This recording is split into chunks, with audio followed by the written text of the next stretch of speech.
एक स्वस्थ समाज ही एक आत्मनिर्भर समाज का निर्माण करता है और एक स्वस्थ मानव समुदाय ही एक बेहतर विश्व का निर्माण करेगा।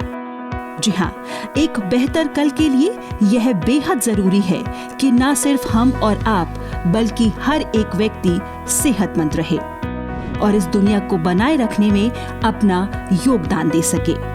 इसी उद्देश्य के साथ WHO यानी विश्व स्वास्थ्य संगठन अपने स्थापना दिवस 7 अप्रैल को विश्व स्वास्थ्य दिवस के रूप में मनाता है, जिसके तहत WHO दुनिया भर के देशों को एक साथ मिलकर अंतर्राष्ट्रीय स्तर पर स्वास्थ्य के प्रति जागरूक करने का काम करता है।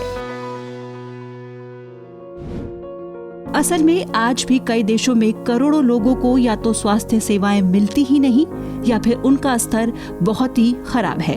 इसके अलावा गरीबी रेखा से नीचे जीवन यापन करने वाले करोड़ों लोग इलाज से कोसों दूर रह जाते हैं। इसी को देखते हुए विश्व स्वास्थ्य संगठन पिछले कुछ सालों में वैश्विक स्वास्थ्य कवरेज पर खासा जोर दे रहा है और इस कोरोना काल ने उसकी इस प्राथमिकता को और बढ़ा दिया है।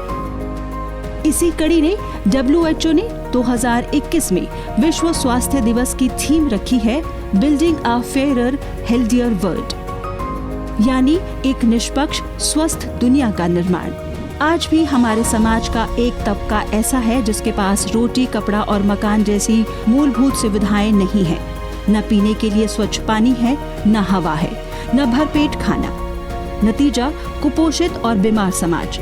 यहाँ ध्यान देने वाली बात यह है कि भारत जैसे देश में स्वास्थ्य संबंधी असमानताएं सिर्फ अमीर और गरीब के स्तर पर ही नहीं बल्कि स्त्री और पुरुष के स्तर पर भी हैं। शायद इसीलिए भारत में मातृ मृत्यु दर नेपाल और श्रीलंका जैसे देशों से भी अधिक है और 15 से 49 साल की उम्र में सबसे ज्यादा एनीमिक महिलाएं भारत में ही हैं।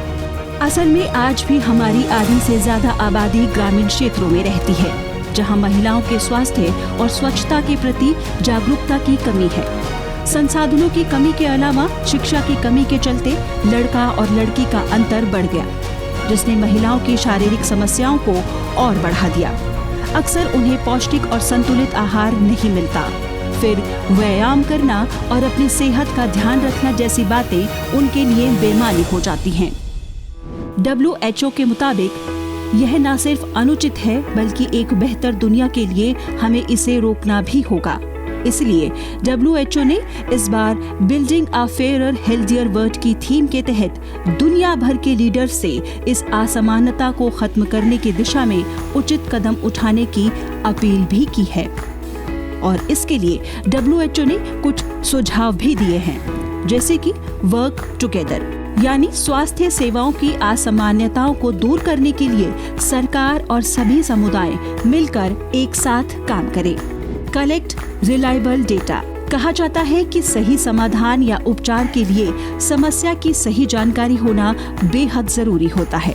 इसी बात को समझते हुए WHO का मानना है कि अगर सभी देश सही समय पर सही मतलब एक विश्वसनीय स्वास्थ्य डेटा का उपयोग करें तो एक स्वस्थ राष्ट्र का निर्माण करने में एक महत्वपूर्ण कदम होगा। और एक रिलायबल हेल्थ डेटा की अहमियत को हमने कोविड के समय में अच्छे से देखा और समझा भी है। टैकल इनइक्विटीज। WHO के मुताबिक समाज की विषमताओं के मूल कारणों से निपटने के लिए एक कुशल सरकारी दृष्टिकोण की आवश्यकता है, जिसके जरिए ही स्वास्थ्य की असमानताओं को खत्म किया जा सकता है। Act beyond borders. और क्योंकि पूरी दुनिया ही हमारी और आपकी है, तो हमें अपने घर, समाज और देश के साथ साथ अपनी सीमाओं के बाहर भी इस बात का ध्यान रखना होगा कि वह भी स्वस्थ रहे। और इसके लिए कोरोना हम सब के लिए एक सबक है। जब तक दूसरे स्वस्थ नहीं रहेंगे, हम स्वस्थ नहीं रह सकते। यहाँ आपको बता दें कि अपने स्थापना के बाद से ही WHO ने स्मॉल पॉक्स जैसी बीमारी को खत्म करने में बड़ी जिम्मेदारी निभाई है। फिलहाल WHO एड्स, इबोला और टीबी जैसी खतरनाक बीमारियों की रोकथाम पर काम कर रहा है, जिसके तहत दुनिया भर में कई योजनाएं और कार्यक्रम चलाए जा रहे हैं, जिसका असर भी देखने को मिला है। भारत में पोलियो अभियान उसी का एक उदाहरण है और अगर इसी तरह सभी को निष्पक्ष स्वास्थ्य सेवाएं भी मिले तो हम न सिर्फ एक खूबसूरत बल्कि एक स्वस्थ विश्व का निर्माण कर सकेंगे।